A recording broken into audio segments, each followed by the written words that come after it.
Good afternoon, everybody out there in Manchester, New Hampshire, and out there on Facebook. We're still getting the Facebook.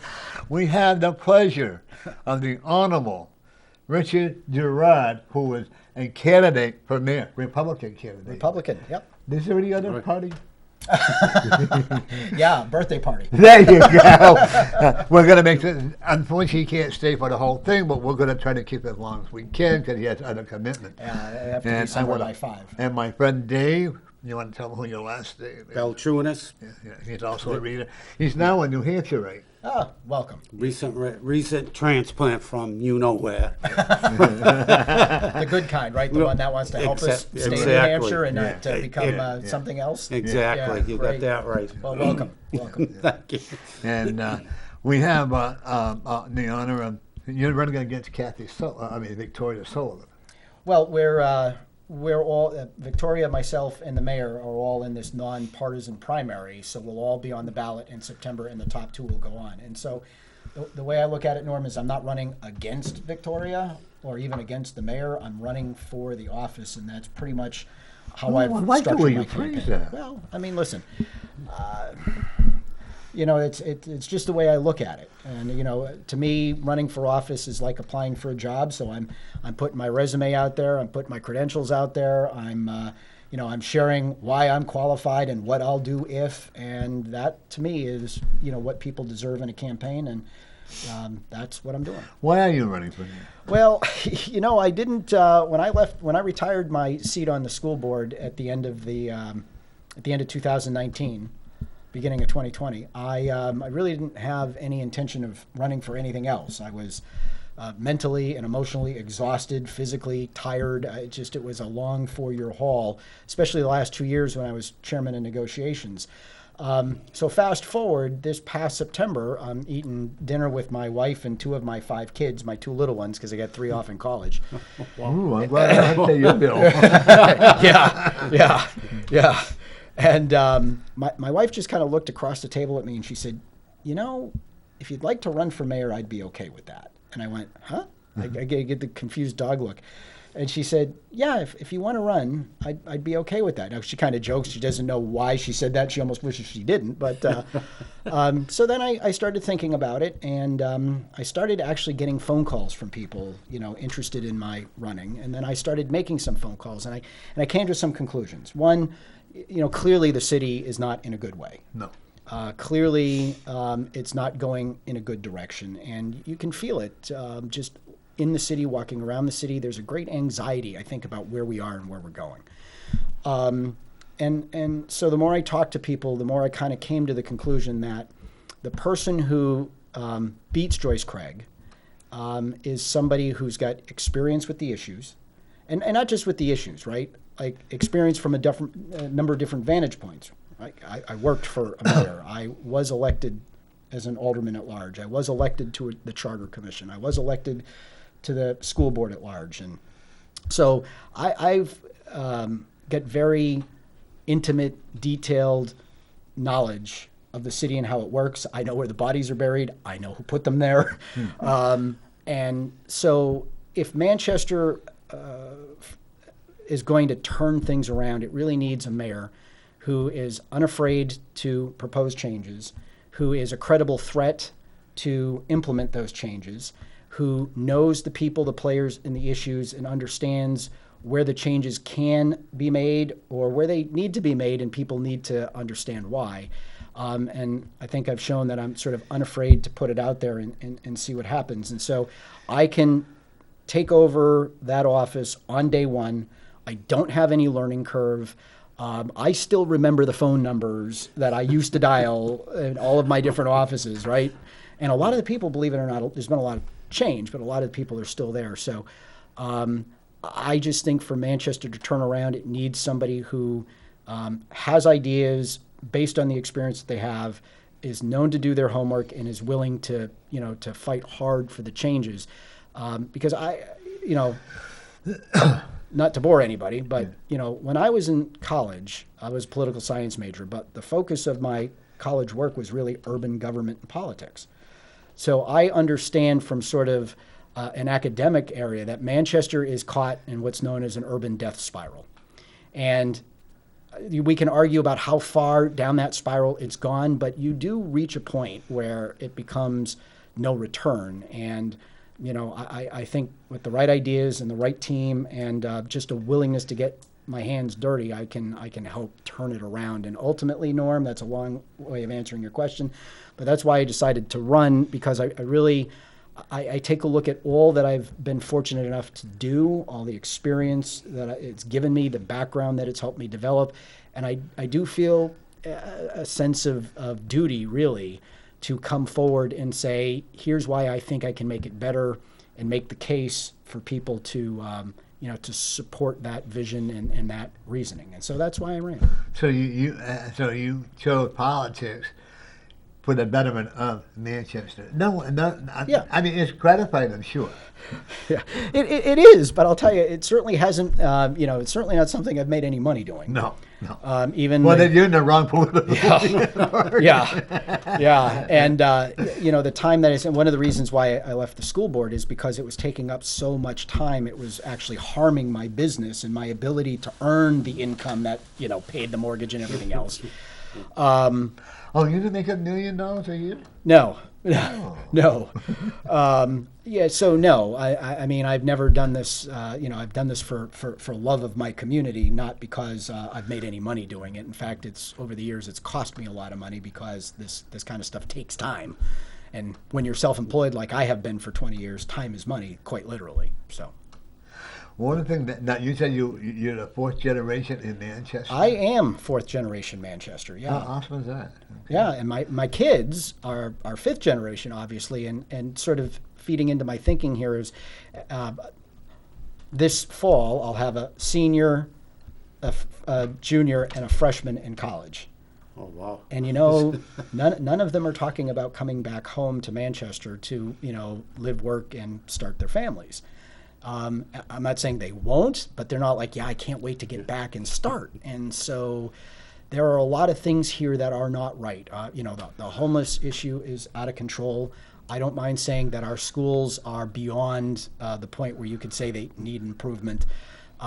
Crime, when you do some research in Manchester, everyone talks about our violent crime rate is 68% higher than the national average. Our property crime rate is 20% above the national average. You take a look at our median income at $60,000, and you take a look at all of our surrounding communities. One thing that should, that are substantially higher. I mean, the lowest I think in our Candia's over 100,000, Hooksit's pushing 100,000, Bedford's 135,000, Londonderry's What that tells you is that the middle class has fled Manchester. When 2 out of every 3 kids in your schools are on the free and reduced hot lunch program, when your housing stock, where 65% of it already is considered low to moderate income, so-called affordable, so you've got the upper crust, and then you've got the great unwashed masses, and the people leaving the city are the middle class. The schools are a part of that. The crime is a part of that. The quality of life issues are a part of that.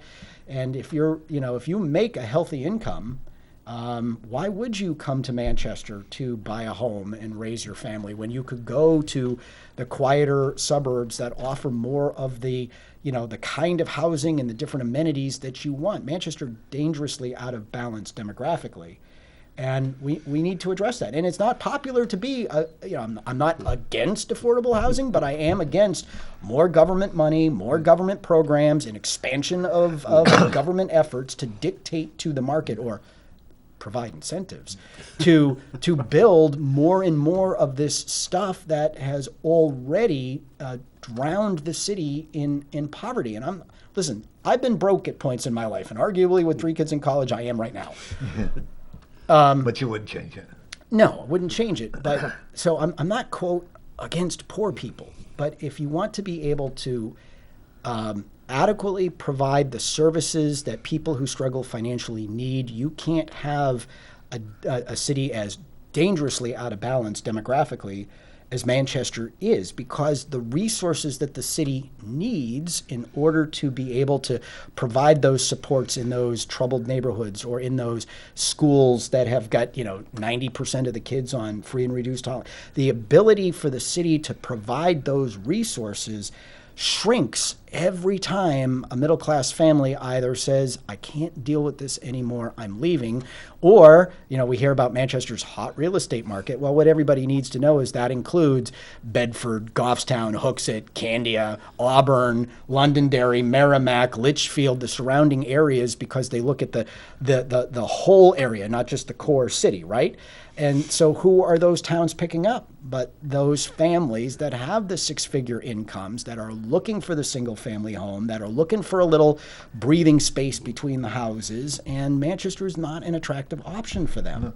And the sad part is that a lot of the rents that the landlords are charging is phenomenally high, like Well, yeah, $1,200 to $1,400. it is. I'm working there. Well, if you got two children and you got two wives. Two wives. Well, maybe No, one is enough for me. or unless you've been married as many times as I have, which is 4 times, But two children, and you try, and both of you are working, and it takes, $1,200 to $1,400 a month just for the apartment. Well, and you know what, though? And here's part of the issue there on the income, right? You take a look at the median income, and for people who aren't sure what that is, right? There's a difference between the median and the average. The median is half the people in the community make more than that amount of money, and half the people in the community make less than that amount of money, right? So when you take a look at the median income at $60,000 per household, which, by the way, the average teacher salary in Manchester, different than the median, is about $60,000. So when you take a look at those numbers, that tells you that you have a tremendous amount of structural poverty, and part of that is your job base. Part of that is your economy. Part of that is the kind of jobs that you have in your city, right? And so part of the discussion here has got to be, well, how do we attract some of those better jobs? Now, what's happening in the Mill Yard is phenomenal. The whole Army thing with Dean Kamen started when, Mayor Gatzis was in office, and that's coming to fruition. And so we have that happening now, and we got a lot of high tech in the city, but those high tech employees don't live in the city. Those high-tech employees. No, they don't. And if they do, maybe they live in the Amoskeag Bank building or some of the stuff that's nicer. But when it's time for them to start their families and raise their children, they are not picking Manchester. So we have some work to do too. On one hand, it's great that Manchester still is like a retail mecca. And it's great that we're seeing these hotels being built. I don't have any criticism of that. But let's be honest, what kind of economy are you building if what you have are, retail jobs, and retail's in big trouble now thanks to online shopping, which went through the roof with the pandemic, right? So what kind of jobs do you have when when it's based on retail, convenience stores, hotel workers, all wonderful people, all, part of our community, but if the focus of your economic development efforts is more and more of that, then you have to reassess, because you're never going to raise the median income if you're focused on what I'll call retail or tourist type jobs. What I have a problem with that, they want to pay people like at McDonald's $15 an hour to work there, and yet a person who works in a machine shop, if they're lucky, they're going to get a little bit more than that. And I just have a hard time. And I agree with you. I think the government gives out too much free stuff. They got, breakfast, lunch, and dinner? Mm-hmm. Well, I'm seeing we have a phone call. Do you want me to hit that? Oh, there you go. Yeah. Welcome to Northern Community Corner. Long-time listener, long-time viewer, first-time caller. First time. We Thanks have for calling in Manchester Yeah. is we have some gems that are not being utilized to its full potential, probably because of COVID, but even before COVID. We have that beautiful SNH Arena that could generate so much money for this town. When there's a good concert there, or there's whatever, the Harlem Globetrotters, they should be having that place cranking. The people come in, they spend the money all around that area, and then you also have the Fisher Cat Stadium, which is no reason you shouldn't have 30,000 people or whatever it holds, 15,000 people there for a concert or an event. That's just, I mean, I remember years ago, this is dating myself back, Bob Dylan played there. Rolled in on a flatbed truck, must have had 15,000 people. Was that down at down when they used to do the concerts at Arms Park? When Dylan came? Arms Park, but we have these two beautiful facilities. Worcester Centrum wished we had when we were a kid. Yeah. There it is, and then that's when that thing was cranking years back. The income that must have come in there was phenomenal, from parking to all the restaurants around there, all the hotels around there. I'll leave you with this. Why isn't that, besides COVID, why aren't we focusing on those two beautiful gems, I would say, of Manchester? Thank you for taking my call. You're welcome. Thanks for calling in. Yeah, well, I think before COVID, the SNU Arena was actually doing really well. I mean, one thing that hurt the SNU Arena was the loss of the hockey team? The hockey team. Why am I drawing a blank on the... What the hell is that? Oh, Monarchs. The Monarchs, thank you, because I had the LA Kings Well, in my head. we have a good excuse for Republicans. Well, I'm losing my hair, and I'm firmly convinced that every single time, I lose a hair follicle, it takes a memory cell with it. Hey, well, that's quite a long time. Oh, no. Yeah, there you go. But losing that AHL franchise really hurt. But over time, what we saw was, fewer and fewer people were going, and I think that was one of the things that caused the LA Kings to pull it. That, and they just wanted their AAA team closer to home, so that when they called somebody up or sent them down, they didn't have the travel time. So I think what you're going to see at the Verizon or the SNU is now that the pandemic is waning, I think you're going to see that start cranking. And, the transformation of downtown was driven largely by SNU. But what it did was their restaurant jobs, their service jobs that benefit by that. And they're great jobs. Listen, I was a bartender. I was a busboy. I washed dinners. I washed dishes. I love the restaurant industry, and I think there's great value. He's a bartender. So There you go. If I could do one job, if I could go back to doing one job again, it would be bartending. It's fun. The stuff that people talk to you about, perfect strangers, slinging them some, the stuff, and I get.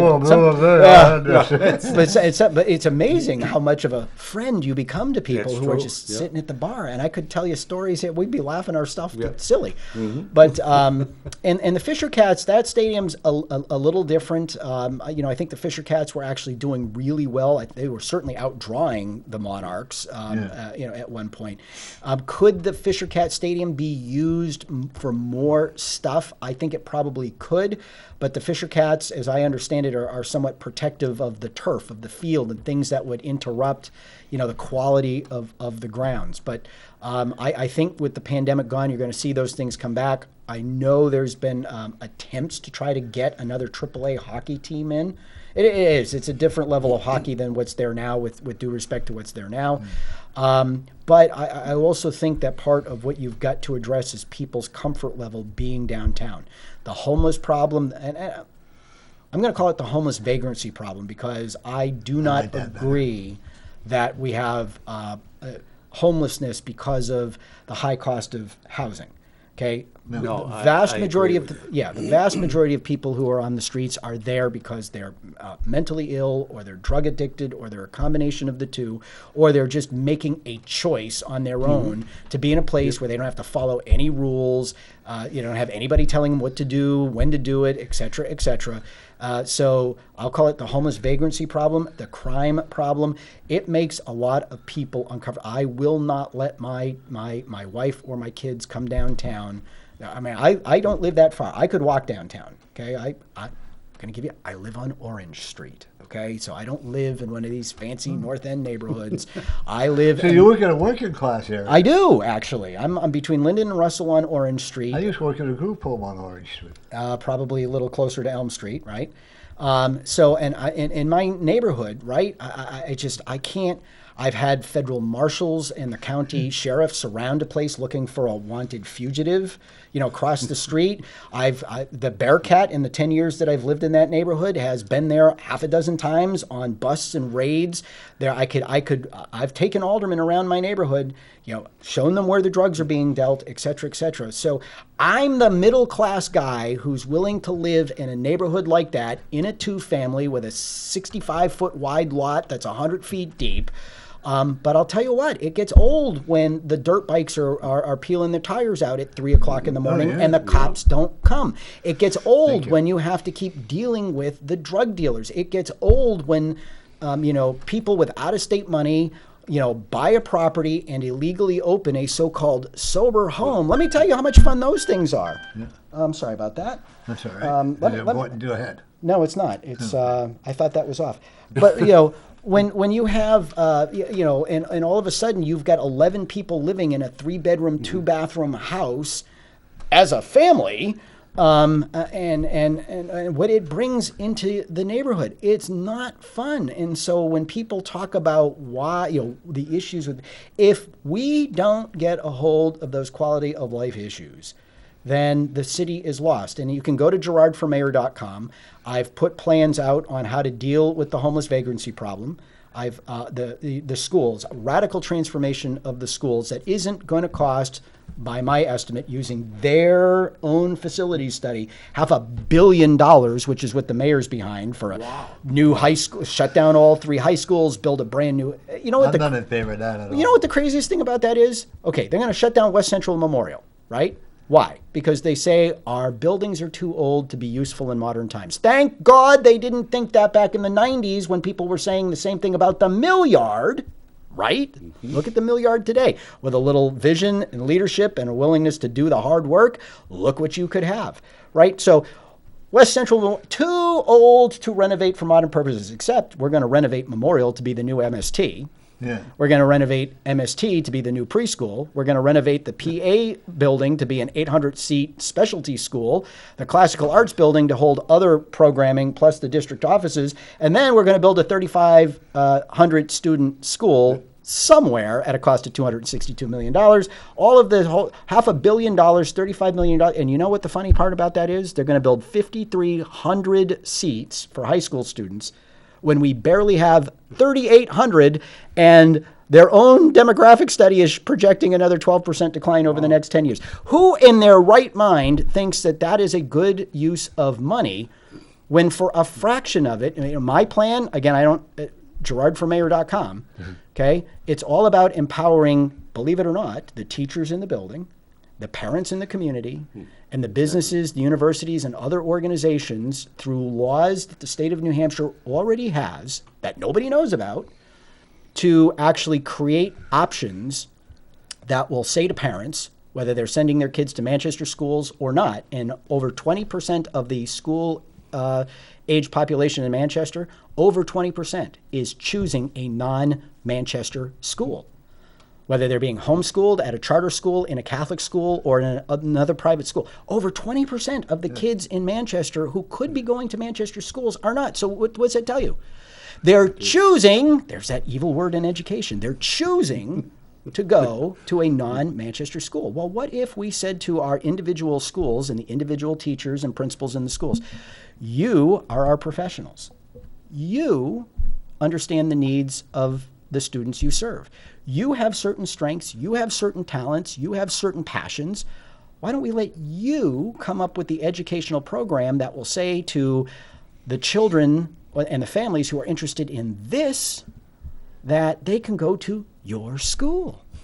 Oh, and you know how we make that work? We know how we give them an incentive? We do something called money follows the child, right?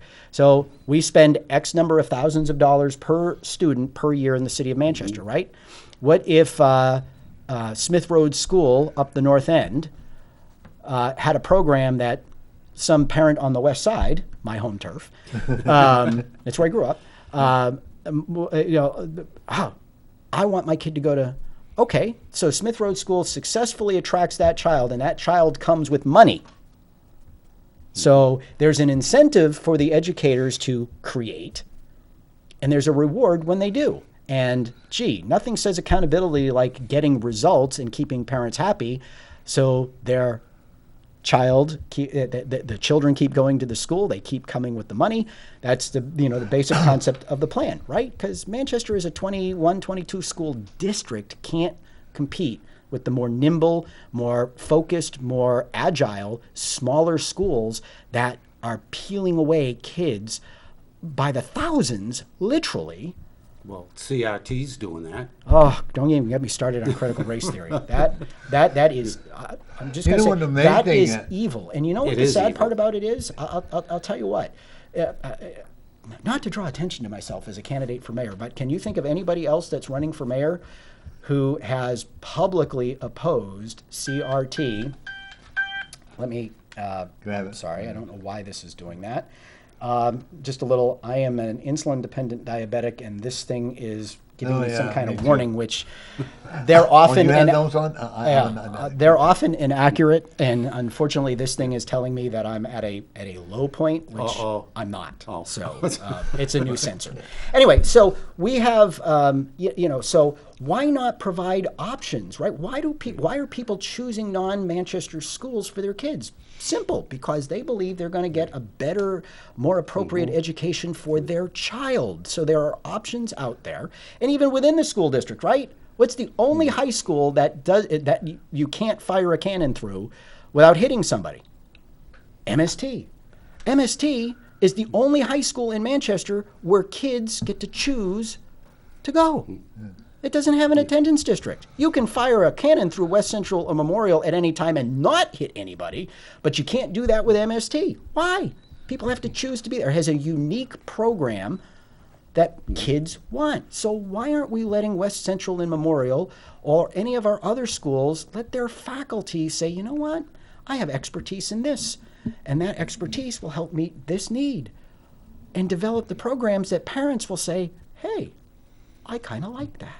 Let's get rid of the, let's bring back the old-fashioned reading, writing, and arithmetic. Amen. Hey, anybody who followed me on the school board for 4 years knows that I was just relentless in pursuit of that. I'm not in favor of teaching little kids transgender. I don't care who you are. I don't care if you're gay, straight. Well, then again, right? Melabuba or whatever, Yep. Let the child. They don't know at a young age. Let kids be kids. But you know what? The policy that Manchester passed on this transgender thing is. Oh no. And again, Mayor Joyce Craig fully behind it. I am the only candidate running for mayor who is opposed it. It is anti-parent. You know that policy? Here, this should tell you everything you need to know about that policy. Forget that anyone can use any bathroom if they want to. Anyone can use any locker room. Forget that anyone can play on any sports team or go to any health class based on how they identify versus their bias. Forget that. You know what the biggest reason why you should oppose that policy is? That policy forbids school staff from calling mom and dad and saying, little Johnny is pretending to be little Susie in school. I don't mean to laugh, but it's ridiculous. No, it forbids it. Yeah. Wow. And it even goes so far as to suggest how school staff can avoid telling parents in conversations about their children about their I forget the exact term now, another hair follicle, about how their gender non-conforming behavior is presenting itself in school. So just on that alone, where you have a policy that is telling the school they are forbidden from telling the parent about what their child's doing in school, on that alone, they should all be thrown out of office. I agree. Yeah. I mean, that's crazy. Yeah. The education in Manchester, I was doing a survey. Mm-hmm. On education. When I first came here 30 years ago, it was up there. Don't you agree? Well, I graduated from West High School in 1987. My father was a teacher. My wife is a teacher. My father was even president of the Manchester Education Association back in around 1980. Okay, I don't hate teachers. I don't hate schools, but our schools are bad. My daughter-in-law graduated from West High School under Bob Baines. Yeah, I did too. Yeah, and she learned. I mean, you got educated. Yeah. Well, from what I understand about Bob Baines, it was no nonsense. No, and I will say this, Bob, when he became principal of West High School, it was known as waist high. And they weren't talking about they weren't talking about the height, although given some of the stuff that happened in school, they may have been. And he took a very difficult school, and he made West High School. I mean, he didn't make it, right? No. But his leadership in the school he building got was him the critical respect. to turning it around. And you're right, he was no nonsense. There were times where I thought he took things a little too far, speaking as a student who was there. Like, I will always remember, we had this pep rally. I forget, it must have been, in advance of a big game with Central or something, right? Because you have the pep rally. And the coaches, I mean, that place was just out of its mind. We were going wild, right? And Baines actually took the microphone and he yelled at us because we weren't listening attentively to while the coaches, who were sitting there trying to get us to, practically pee our pants with excitement. He's like, "Oh, you gotta let," and we went, "Huh?" So on occasion he went a little too far, but he did a great job at West High. He was an outstanding principal. I have differences with his time as mayor, but he was an outstanding principal. And West High School and the schools in the city of Manchester once upon a time were a whole lot more respectable than they are today, the efforts of the people in the buildings notwithstanding. But I'm glad you brought that up because, back in 2001, right, what did we do? Under Baines's leadership, right? Because, when I ran for mayor, I ran for mayor in 2001, 20 years ago. Wow. Okay. And schools were a cornerstone of my campaign back then. So back in the day, there was something called the Parsons-Brinkerhoff study. And that was a study on all of the deferred maintenance in the schools, okay? Back then, it would have cost $35 million to do all of the repairs that had been identified by that study to the schools. And I actually did two things. I proposed a financing plan, which did not cost the property taxpayers in Manchester one penny, but fixed all of the identified $35 million worth of work. And the other thing I did was I said, we need to make the School of Technology, which at the time was the Skill Center, and it was just the two-year CTE or the two-year Career Technical Education Program. I said it needs to be a full 4-year vocational technical magnet school with its own charter. Now, it is now a full 4-year vocational technical magnet school, not with its own charter, and I don't have time to explain the difference. Right. But so that ultimately happened. Now, Mr. Baines, who I was running against, it was his re-election bid, decided he was going to outdo me, and he came up with this massive $105 million plan that didn't fix anything in the elementary schools, only really put additions onto the middle schools, and massively expanded the size of the high schools, but fixed some things there too. I don't know why we needed a $6 million parking garage at Central, which has been a maintenance nightmare like you can't I have believe. never figured that out either. Okay, Wouldn't that been better in my school books? So they do this, and part of the reason why they did this was because, well, we needed to improve our buildings so we could improve our education and, show the towns that we were serious about investing in our schools and, keep them there. Well, Bedford's gone, Hooksit's gone, Auburn's gone, Candy is gone. You know what's not gone, Norm? The $7.5 million a year we're still paying on the loans, and we will be paying until 2028. So, and I think we can argue that improving the buildings did not keep the kids and did not improve education. And you know what the real sad part about that, all of that is? Back in the day, because I argued strongly against this, the planning department, when it used to do the demographic projections for the schools, okay, they didn't like their numbers, so they dumped them. But you know what those planning department numbers were showing back in 2001? The student population doing this. So they built the church for Easter Sunday, and now there's no way in God's little green planet they can fill it. So I'm looking at this $500 million boondoggle that the mayor supports, building boondoggle, and I'm going, what the hell? Am I in Groundhog Day? Am I stuck? Am I Back to the Future? It didn't work with $100 million, which makes you think it's going to work with 5 times that amount of money. Anyway. Do you find that more and more people are doing homeschooling? Yes. In fact, they're not just because of the virus, but because of what's going on in education. Yeah, just generally speaking, that's not just something that's unique to Manchester, but that's happening across the state and across the country. Yeah. And the pandemic, the way Manchester, normally we have around 700 kids that are homeschooled in Manchester, that jumped to over 1,000 because of the You had that pandemic. many? Really? Yeah. Wow. So, My nephew keeps his kids home because of CRT. He said Yep. refuses to send them to but public the more of school. this crap in Manchester's stuffing this down everybody's throats. I could tell you stories, but the more of this crap that comes into the school, the more people are going to pull their kids. They are. And you know, the goal is to attract people into the public system. It's not to push them away. But everything they're doing is succeeding only in making a bad situation worse and causing more people to say, I'm done. And this is the last thing I'll leave you on because unfortunately I have to run. Yeah.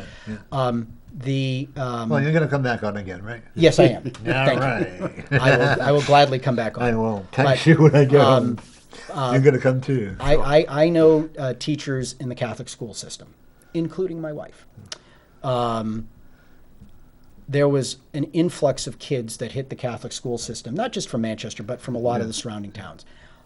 Every one of those teachers has told me that every kid that came in from a public school, and it wasn't just Manchester, some of it was Hooksett and Bedford, but the majority was Manchester. Every kid who came to from a public school got rolled back at least one grade because they couldn't do the work at the grade level. The public schools said they were at, but the Catholic schools are like, yeah, no, that's not going to work. So that ought to tell you something about education. Now, people are saying, oh, there are certain folks like Jim O'Connell. Oh, they're all going to come running back when we open up our doors. Okay. The schools, well, let me put it this way. The wait lists aren't going away for next year. They aren't losing enrollment. And parents are not going to pull a kid out of a school that showed the deficiencies in their education, got them back to where they should be so that they can now put them back into the same system that had them well behind where they should have been in the first place. And so the schools that I'm aware of, they not only are holding on to 99.9% of the kids that went there from the public school this year, they now have wait lists because there are more kids, as parents have told, there are more kids who want to get in. So Manchester is in trouble, and if it doesn't recognize that choice is already part of the educational landscape, and it does not move to an options-based choice model to strengthen its schools to withstand that competition, then it's going to continue to hemorrhage students from the system. Well, I have a friend of mine who was going to move to Manchester until he looked at the educational system. Yep, it's a He train said, wreck. I'm not doing that. The only good school he talked about was the Holy Trinity. Holy Trinity. No, Trinity. Was it? Oh, Trinity. You mean Trinity High? Yeah, no, Yeah, but, yeah. well, private Catholic, Yeah. Well, You know, there's being Catholic, Holy you know. There's Trinity, then there's Holy Family, and Oh, there's okay. Well, Trinity there's School. Holy Family. Yeah. So there are at least two other schools that start with the name Holy. So I have to believe. really say, for what I hear about that Yep. school, I have a friend of mine whose child went to the charter school that went there. Yeah. And you're right, he had to take one course over. Yep. Because, people forget the old-fashioned way.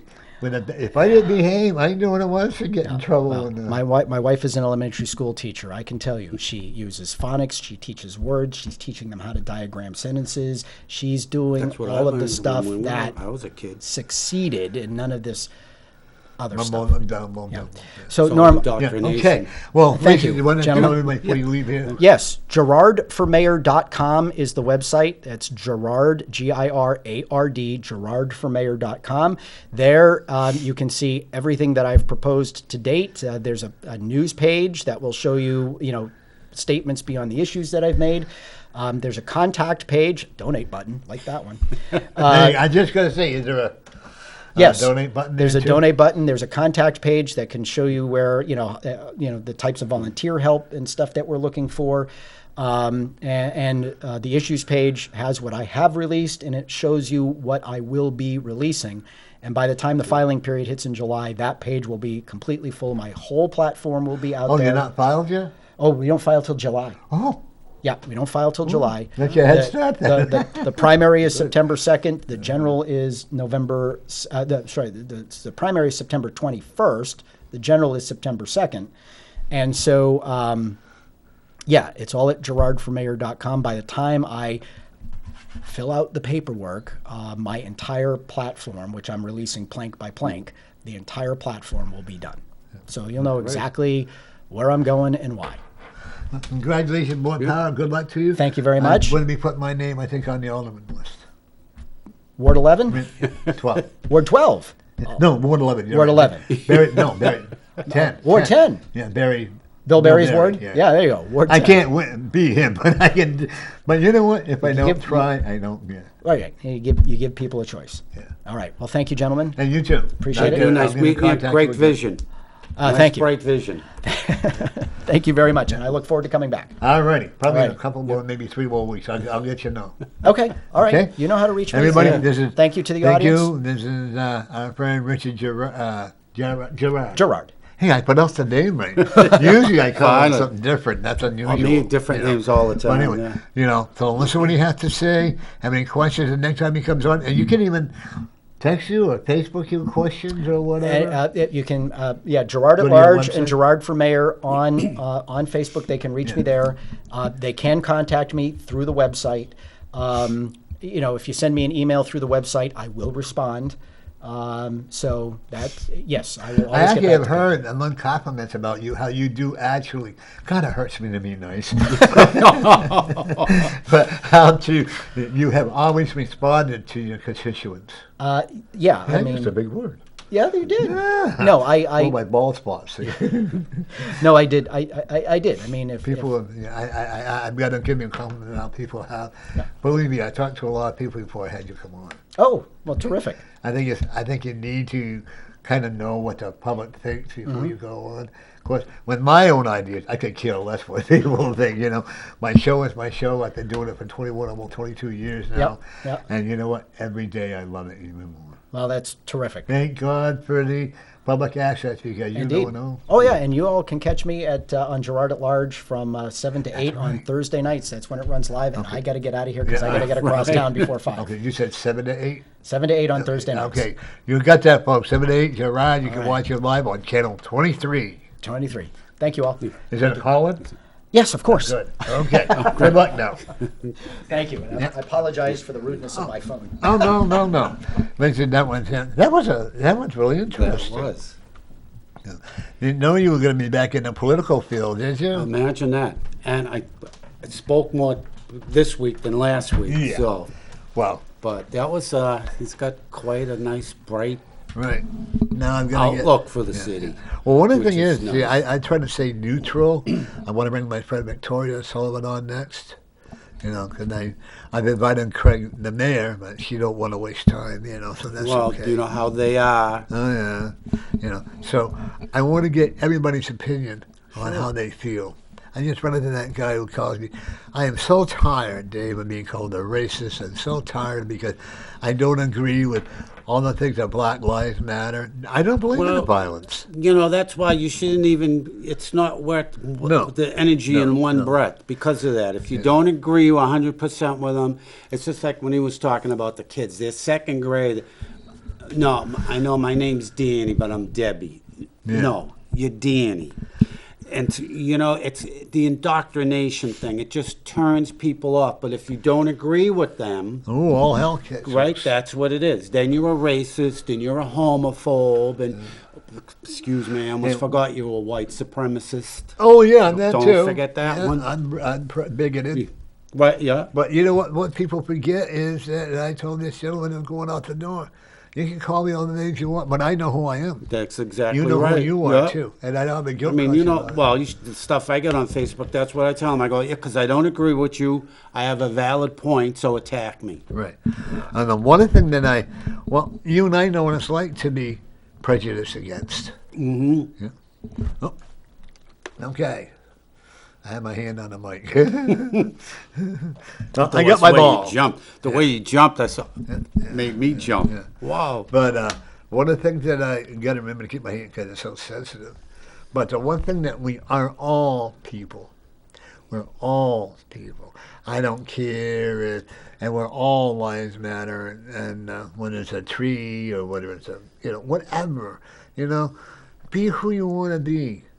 and just have a great time at it. I agree with you. I couldn't agree with you more. That's right. Be who you want to be, but don't force others to make you be who you want to be. Yeah. I'm tired of people, and a lot of the things that are going on makes people prejudice against these different organizations. Well, and all it that, does, because they're tired of it. Good case in point, the LGBT. There's so many letters now in their I can't remember acronym. It's them all. ridiculous. All right. But what do they do if you're not for transgenders, which are really guys that just I'm identifying as female, right. to compete with females that were born female. They want to compete. If you don't agree with it, you're homophobe. Oh, yeah. It's about equal rights. No, that's not it. That's special rights, and I'm not for special rights. And if you follow the biblical way, God made us in His image. He didn't say to run out and change your sexual or whatever, That's right. And if you folks disagree with it, Dave and I are both willing to have you give us a call and tell us. That's exactly right. But when they took prayer out of school, and when they took the respect of the flag out of school, this is when education went to hell. Right, it did, but it's one long, slow process. Think about it. It started with that, taking the prayer out of school. Now look what they're doing. 6, 7, 8-year-old kids, indoctrination. It's not education, it's indoctrination. Think our way, only our way. Right. Well, we're going to do nothing for you. We're going to stick you in these cesspools that we call cities. Look at them all. Look at Baltimore. Look at Detroit. Look at Chicago. Look at New York. They're all cesspools. And what are, and these, yet year after year, and what are the people in there, they complain about the cesspools that they live in, but yet they vote for these people that couldn't give two See, cracks. that's what you and I get along great on Facebook, don't we? I'm like, oh, you're a Republican. I keep telling everybody, I'm not a Republican. I'm a conservative. I'm pro-American. I'm pro-Constitution. I'm pro-law and order. I am not either, I'm registered as a Republican, but you know what? I'm not either one. They're both crooked as far as I'm concerned. Everybody that's, most everyone, I shouldn't say everyone, but a lot of the politics, they make a great salesman. I'll look at pictures and well, we're going to do this, we're going to do that. Hey, hallelujah, God's coming. They're like when they born again Christian ministers are preaching it out. I liked what he had to say. So did I. It was great. It was nice. It was bright. It was invigorating. It was fresh. Right. It was all inclusive, not exclusive. Yeah. So I'm looking forward to having, Victoria come on as well. And next week we'll have Matt Mayberry. Hopefully John doesn't into it. But, this is why I like my show. I can have readings going on, second reading, or I can have the politicians coming on. Hey, it's your show. Great that's job. What I'm always so afraid eventually with the people that we have running our country now, that they're going to have that freedom of speech taken away from us. Well, they're certainly trying. Because they do censor us now. And you know who's really pushing it? And the media is supporting them all. They all think they're going to win. Muslim Brotherhood. They're the biggest ones doing it. They're the biggest ones behind pushing that to take your freedom of speech away.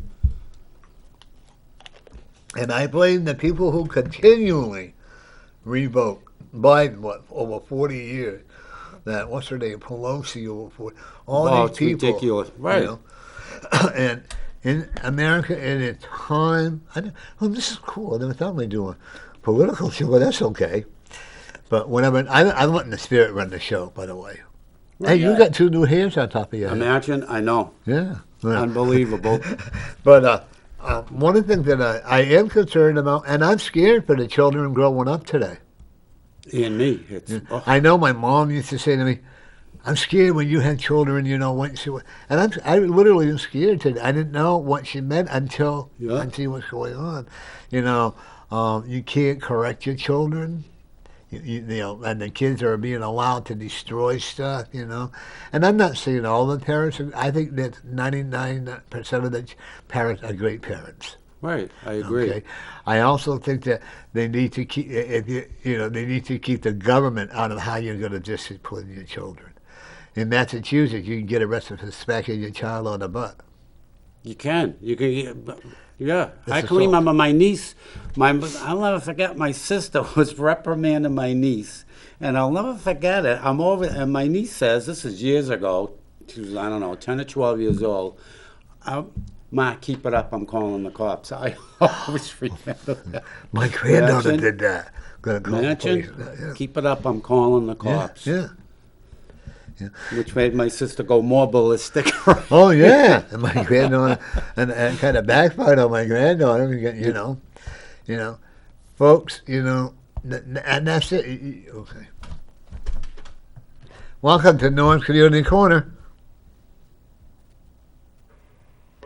Hello. Hello, Norman. Hey, Claudette, how are you? Good, you? Good. You got the TV working yet? Oh, yes. What you? Is it coming in good? That's Oh, my Claudette. God. I don't want to see that. Wait a minute. What are you doing? I'm sorry I didn't hear you. Oh, so the TV's coming in okay? My TV run okay, yeah. All no right. problem. Yeah. I can hear everything you said. All right. You staying out of Yeah. trouble. This is my friend Claudette. Oh, yes, I'm on. I stay home. It's so hot I can't go anywhere. There you go. How you been feeling? Yeah. Good, good. Yeah. Yeah, okay, that's good. Okay, give you a call Yeah. tomorrow and pop over. Yeah, because I have something to ask you, but I don't want to ask on TV. Okay. I'm going to ask you, I'm going to call you tonight or tomorrow. Okay, Okay. give me a call, okay? Okay, have a good day. You too. Yeah, bye-bye. Okay, bye-bye. Bye-bye. She needs to walk more. Yeah. Oh, yeah. Well, she's in trouble walking now. Oh, does she? Yeah. I have a machine that I use on her back. You're torturing me, so Oh, really? Then she comes in. She's a sweetheart. She really is. And I have an extra TV given to me. And, Good. my feelings are, if you have something you can't use it, give it to somebody that can use it. Right? You should see all the stuff I've been giving away. Furniture, dining room sets, bedroom. But doesn't it make you feel better? It does. Instead of selling it, give it to Yeah, donations or really. whatever. Yeah, Kitty's all happy with a new apartment, right? Yeah, it's clear. What I really like to do is, because it's the smallest apartment I've lived in with them. But what I want to do, I have a harness, and when I was in Lowell, I would take them out. We wouldn't go far, and they'd want to, but I want to take him out again because I feel bad. Sometimes I think he's bored. How was he with the harness? What? When you had him on a harness, how?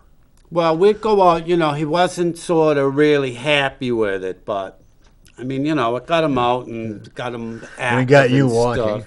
Right, exactly. So, There was a gentleman that lived on Amory Street where I lived. Mm-hmm. He used to, every year, he would give his cat a haircut and it looked like a mountain lion. really? Yeah, That's but- fine. Plus, I'd take him out on the harness and the leash, and look at the guy with the cats. Yeah.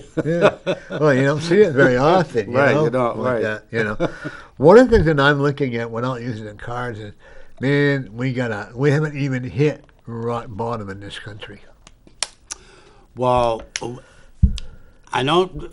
we might have not hit rock bottom, Norm, but I don't really think we are, because now if you notice, the backlash is just over. They can't ignore it. No. It's just getting so prevalent, and it's snowballing, and it's getting bigger and bigger. They can't neglect it anymore. They have to face the facts. It's like it's what's going on at the southern border. Yeah. They got the clown there, whatever her name is, Kamala. Excuse me. yeah.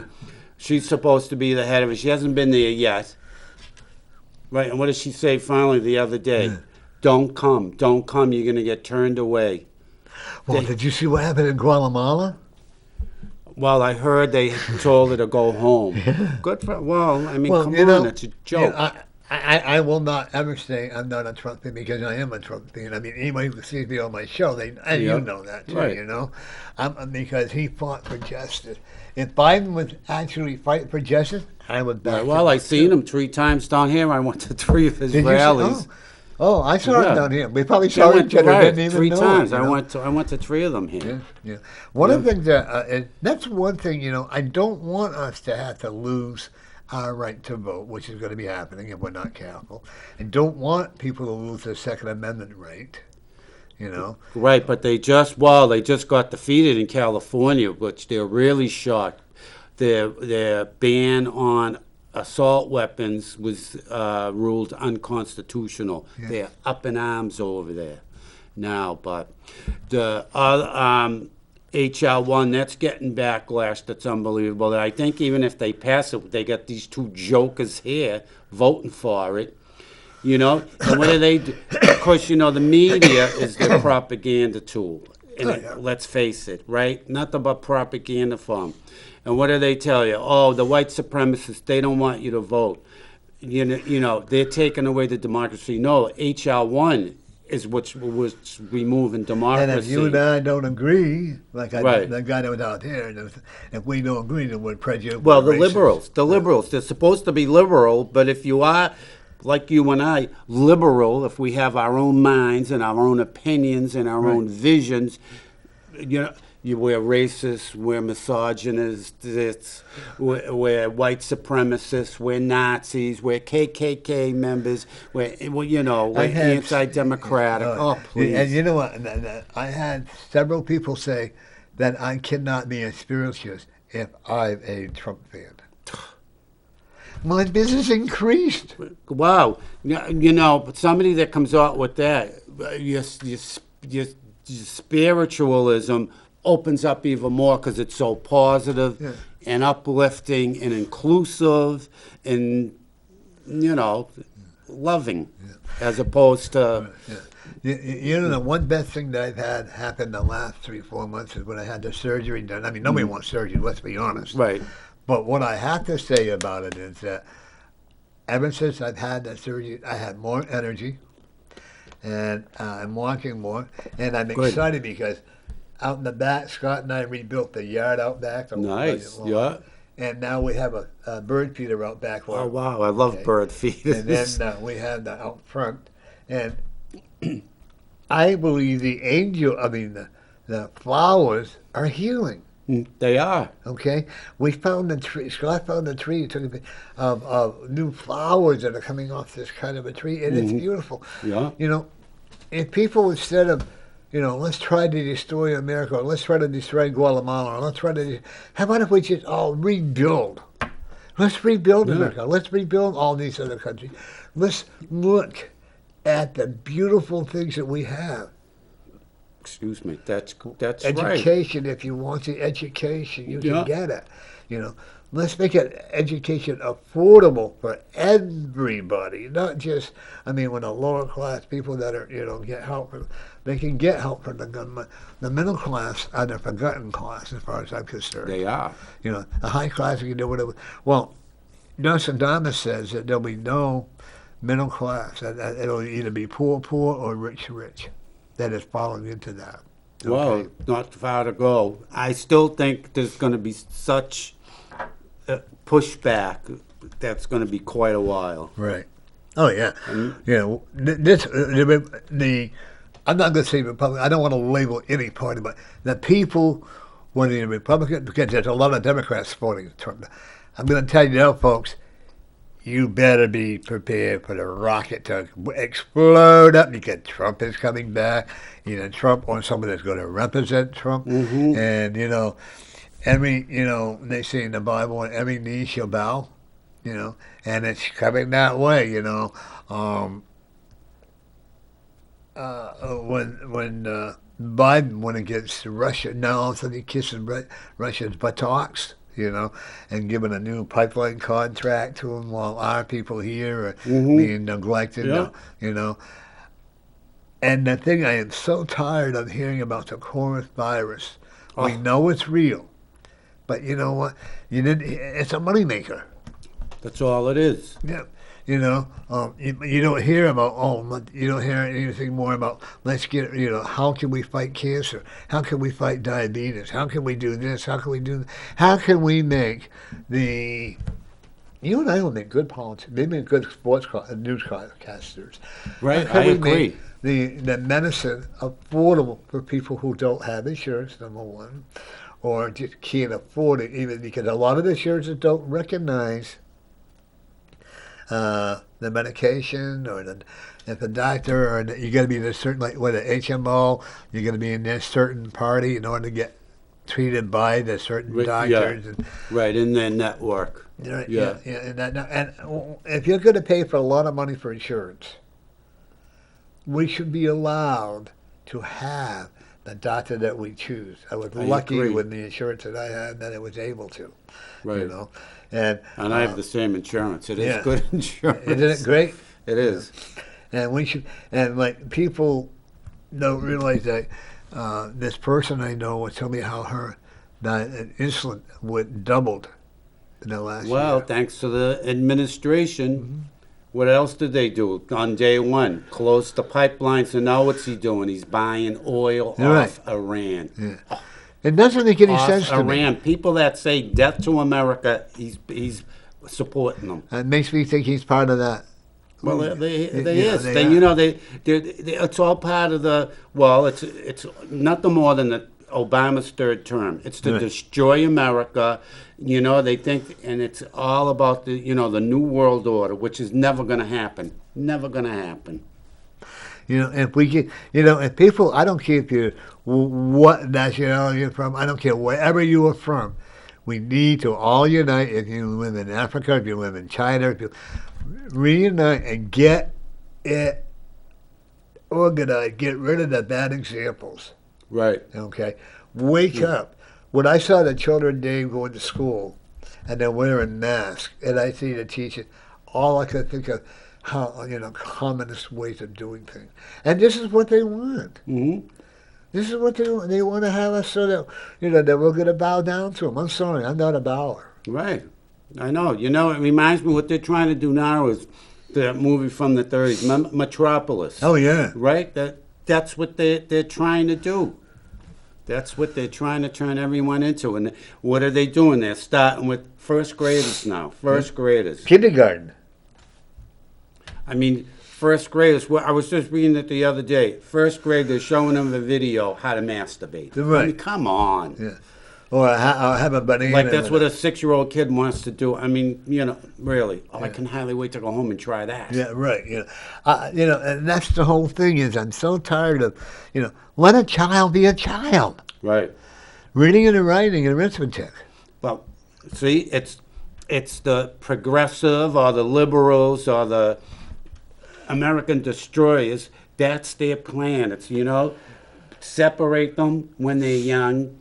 Get right in there, control every aspect that you can possibly think of. Start it right from the beginning, so they're used to it. Then by the time when they get out of high school, what are you going to do? Well, I don't know. I have to be I'm told. going to sit home and check my welfare check. Right, I have to be told. I don't know. The government didn't tell me what to do now. Well, there's a woman who has a grandchild that I think he's like 6 or 7, maybe 8 at the moment. That the mother and her girlfriend and this woman that I know was taken to court because the child does not want to become a girl. He wants to be a boy. And the father is agreeing with it, and to me that is called child abuse. It is child abuse. And I mean, I blame the judge for saying it, and the social worker. Those people who are encouraging it, to me, they're abusing the child. They are. They really are. When they get older, and they don't have that choice, because it's already made for them, I think they're going to forget and they're going to learn things. And then they have to be on medication for the rest of their life. Uh-huh. And they don't understand why. Well, that's true, but a quick aside, and when you think of it, it makes so much sense. I just bought this. You're going to love this one. Bootsy Collins. He's been around for years, a bass player, right, Right. with the Stars. So I get the CD last week, right? Boots, I love him because he's funk, right? I love funk music. So I get the CD, and one of the songs on the CD, the name of it is Freedom, but it's free, F-R-E-E, Freedom, D-U-M-B. And what's the song about? And it's true when you think about it. If you want to be free, you can't be dumb. And what are they doing with all this CRT stuff, with all the, she wants to be he at 7 years old, dumbing you down. But it's funny because if you listen. I like Richard Girard points of view with education and stuff. He knows that there has to be a newer platform coming in. I agree. Okay. That's why I liked him. He's got great vision. Nice. Yeah. And but I still have to support the other person. I think that's gonna. I want to get her to come on again. Sure. Yeah. Into it. See, right now I want to be neutral, and I don't think the thing is, people say, "Who did you vote for?" None of your business. Right. I don't have to tell you who I vote That's for. right.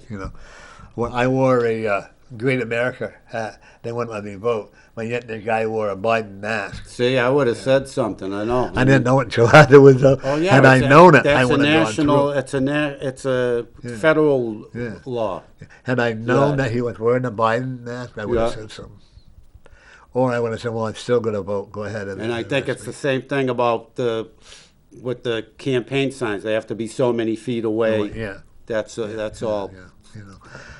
And what's going to happen what would happen if they took the right to campaign away? That's what's going to be working on. Well, that's what HR1 wants to do. Yeah. You have no right to vote, run for Right. And they talk about voting for HR1 is to preserve democracy. It's to destroy democracy. And one case in point, what HR1 does is it forces you and me to pay for candidates, their political campaign, all their campaigning. Why should we be forced to pay for your political career if I don't agree with you? Why should I be forced And I to agree with contribute you to your there, too, campaign? That's what HR1 does. That's what I liked about when we asked Don Baldick about what. Yeah, you here where the money went. Yeah. And he answered it, and I like that too. Okay, because I like the fact that he was saving it, and whenever he can account for every penny. I wonder how many other politicians can account for every penny that goes on. Well, and I'm not saying they're not. One thing I know is because when I lived in Springfield, Mass, I ran for city council on a dare. But if I'm pretty sure if it's over 100,000 residents, if it's a town or a municipality that has over 100,000 residents, then the feds get involved. You have to do all these federal forms monthly. So, but like small towns, I'm not so sure. And how did all these laws get passed? When Ray Flynn was running for mayor of Boston, his campaign manager was embezzling the money, scoffing off. Yeah. And I do. That's what I'm saying. Like, if they decide they're not going to run anymore, do they put it into we'll say the Republican fund or the Democrat fund, or what are they doing? They're supposed to be putting it, or maybe. I guess give they it to could. charity. Or what are they doing? They're repaying their loan that they loaned themselves. Right. Yeah. Very interesting. Yeah. I thought about running, and I still think I might, but I have more fun doing this. Oh, that's right. You wouldn't be able to do this if you ran. No, I can, but I don't want to be. I don't think like with Girard, he has his own TV show, and he's still running. And the thing I don't agree with is that somebody is a city alderman, and he's also a state legislator. He or she. I agree. Yeah. Double dipping. Yeah. Welcome to North Community Corner. Hi, Norm. It's Robbie. I finally made it for a live episode, so I just want to call and wish you guys the best and say hello. Oh, how you doing? Good. How are you? Good. What's happening exciting? So what did you say? No, I'm sorry. The phone was breaking out. Okay. What's exciting that's happening for you? Well, work finally went smooth. It's sunny outside. Yeah. And everyone's safe and happy. So I guess I'm good for today. Hey, there you go. Just keep on being good today. You got any, and that's just keep on being strong and be fighting for you. I will do everything I can and then some. Okay. Okay. Thank you for calling in. You're welcome. Have a great night. All right. Yeah, give me a text later, okay? All right, I will. Yeah, okay. Thank Bye-bye. you, Norm. Yeah, bye-bye. See, I mean, for somebody of myself. She's got low self-esteem. Oh, she really does. Oh, really? She's a good friend, but I trying to rebuild it for her, and No, it's I funny. wish my friend who lives in Derry, okay, she's Afro-American, Mm-hmm. I wish she could have heard him. And we're going to do it. I'll let you know. She could have come in and we're going to do a Facebook show, racism and all that. And I'll let you know. Maybe you can sit there and we can. Sure. But anyway. But they're going to be even attacking people like you, people like myself, even more. You know why? Because you have to admit, the Democrats, they're losing black voters and they're losing Hispanic voters. Yeah, did you see that? That's Yeah. really, you see on Facebook when this guy says he's was a Democrat, now he's a Republican. Mm-hmm. People think, I truly believe, I believe in the people in this country. I really do. Except there's always going to be bad apples, no matter what. Right, but that's why they want the open borders, to get these, indigenous people coming in. Yeah. And from what I understand, the cages they had for the children are like cages. You don't hear anything about that? Oh, of course Not one not. peep. Oh, no. But, boy, they tried to slam Trump with it, and he gave them everything they needed, First of all, if the kids weren't here, if the parents weren't trying to sneak in, they wouldn't have a problem. Yeah. That's right. But, I believe everybody should be welcome to come to this country, but do it the right way. Mm-hmm. That's How right. many of these people that are illegally coming in are connected with the virus? You don't hear about that. Then I see where they're sending all the vaccine over to the different countries. Right, they sent a bunch to India, I think. And we're paying for it? Come on. When your insurance, it's not free. Look at your insurance bill. That's right. My son got tested for the virus when he went to the CMC did you have the checkup done? He got a bill for $100 Wow. Yeah. for a 3-second thing. Give me a break. It's someone. All it is, and I'm not saying it's not real. I'll never say that, but I think it's been blown out of proportion, and it's a money maker. It has been blown out of proportion, and I'll tell you why. They gave you how many new cases, how many active cases, but what number did they never, ever give you? Asymptomatic cases. Mm-hmm. Never heard it, because if there were 100,000 new cases today, 99,990 are asymptomatic. And I always feel bad. I think we talked about this before. It's when people that have loved ones in the nursing homes or in the hospitals or they've been shot, and the power of the hospitals or the nursing homes, and you want to go. We'll say like Motormouth Jim. Right, yeah. Jim, I like you a lot. But we'll say like he was in an accident, okay? And you got word of it. You can't go and see him. Well, maybe now. No, can you now? I'm not sure, but I know that for a long time you couldn't go. Oh, I know, for the longest time. That's and the only right. reason why my daughter-in-law was able to come into the unit was because of the cancer unit. Oh, that's right. You went before. You went before the... Yeah. No, after. Got relaxed. Yeah.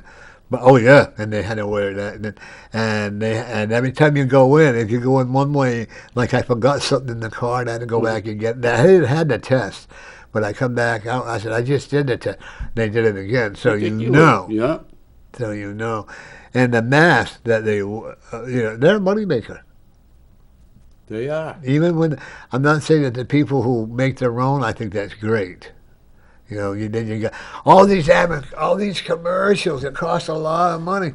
Well, this is copper-filled mask, or it has a filter on it. And I will never understand people driving with their mask on by themselves. It's a joke. I laugh outside. You see people, they're by themselves. They got a mask on. I don't get it. All they're doing is breathing in their own breath. Right. And if they have an alcohol breath, imagine that. Oh my God. I know. I suppose if you're smoking weed, maybe you might want to But keep they- breathing well, in hey, the same stuff. I'll have to try that. But there are, and you know, speaking of that, there are so many holistic type medications you can take to heal thy body. That's what I do. All natural herbs, herbal remedies for everything.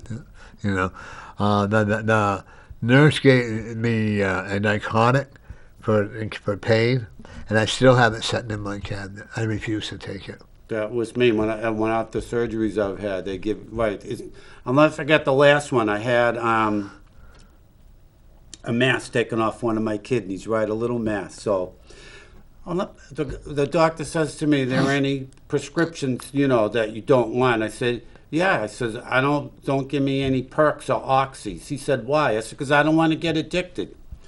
All right. When I'm leaving the hospital, there's a prescription for you. Go stop at the pharmacy. What is it? Perks. I didn't take them. No. See, and that's like, they give me Ativan, I have a very bad reaction to it. I become violent. Wow. I took one of those one time when I had LASIK surgery. They give you one before the surgery. Yeah. Boy, they calm you down, no question. They sure do. That's the trouble. I know. And my son had to go to the Elliott for an emergency, and because he had a problem with his navel and a hernia. Mm-hmm. And they gave him a shot of morphine. And I ran in because I guess they had, instead of doing the surgery, they had to push in on his belly button and push it all the way in again. Yep, wow. And he told me how it hurt, but they gave him another shot, and I guess he slept all night long. Well, I had a hernia once. I had it for years, right, in my groin. Yeah. And my doctor would say, you should really, who wants to do surgery, like you said, not me, so I kept postponing it. I'll never forget what the doctor said to me. He said, he says, you can do the surgery now. He says, I can tell you what's going to happen. He says, you're going to wake up in excruciating pain. And that's exactly and that's what happened to my son. So he's going to be evaluated to see if he needs to have surgery. So I'm going to ask for lots of prayers for the people out there on Facebook. Yep. Prayers work. They sure do. How can, like, the sickness that I had, how can I, as I said, how can I not heal? Right. With all the well wishes, all this other stuff that I really believe in, how can I not heal? Exactly, because you're getting all positive suggestions, all those positive thoughts, shall we say, right? And everything is energy. So if thoughts are energy and people are sending them to you, how can it not benefit you? Yeah. And I'm going to tell you, Dave, I've had more energy. I'm going, oh my God, what's going on? Yeah. Like doing the lawn, doing walking, and just there are some days where I have to be careful, make sure I don't overdo it, because especially these hot days. You and I have a tendency to overdo things. Yeah. Mm-hmm. And like I bought myself one of those leaf blowers, and I used it, and I shouldn't have been, because it's a little bit heavier than what I anticipated. But in the end, it's all good. It is. That's right. As long as people will eat healthy, try to get healthy. Try to buy as much true organic food as you can. Or actually, a nutritionist told me too. Like if you get, cans of corn, take the corn and rinse it all off in cold water. Oh, I rinse everything, like fruit, everything. Yeah. I always rinse everything. Yeah, because you don't know what's on there. I rinse everything off. Yeah, because you don't know what's on there. And like that. You don't. Yeah, and if it says China on it, I won't buy the food. You know what I don't like? Speaking of that, I try not to either, but you know what I don't like?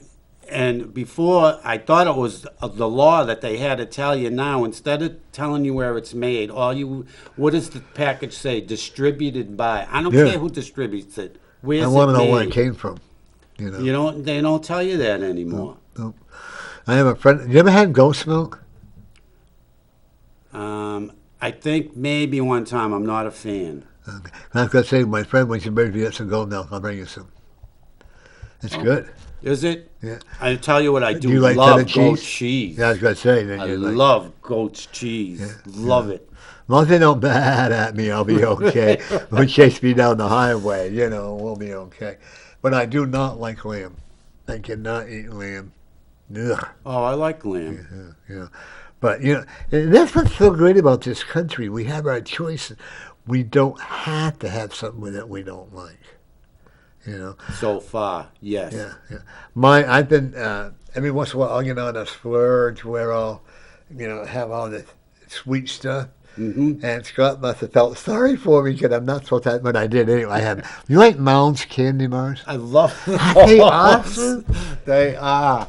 They are. I love those. Yeah. And Scott, he said, "Oh, and I said, "Oh, wow, what a nice." I just surprise." bought one of those last week. I had it last night, and it tasted so good. They are good.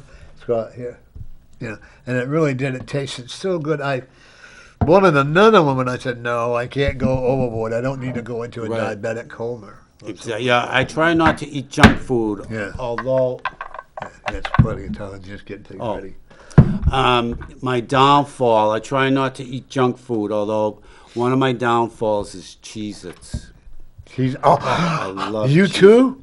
I go in the supermarkets. I try not to buy them, but I bought a box the other day. But I love them because usually instead of I don't buy chips. I never buy soda.